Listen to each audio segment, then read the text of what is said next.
इसे यहाँ लाने की हिम्मत कैसे हुई? सुना नहीं तुमने? मैं और दारिया शादी कर रहे हैं। मुबारकबाद नहीं देगा कोई?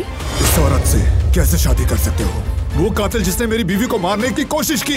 दिमाग खराब हो गया है क्या? दिमाग तो अब ठीक हुआ है मेरा। गुस्सा मत करो।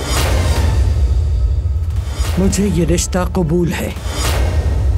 अब खुद ही बता दो, ये मंगनी की बात कहाँ से आई? मैंने आपके पोते को उस नौकरानी से बचा लिया। बदले में तुम्हें क्या मिला बताओ? इस रिश्ते के होने से हम सभी को फायदा है दादी जान। बारान को छोड़कर? जाहिर है इस खेल में किसी न किसी की हार तो होगी ना दादी जान। मैंने आज तक अपनी जिंदगी में बारान को किसी से भी हारते हुए नहीं देखा। संभल के रहना। कौन आया है अम्मी? ये पकड़ो और फौरन अपना रास्ता नापो। आजाद साहिबा। खामोश हो जाओ तुम। मैं तुम्हें अच्छा समझती थी, मैं गलत थी। जिंदगी में कभी अब मुझे तुम पर भरोसा नहीं होगा।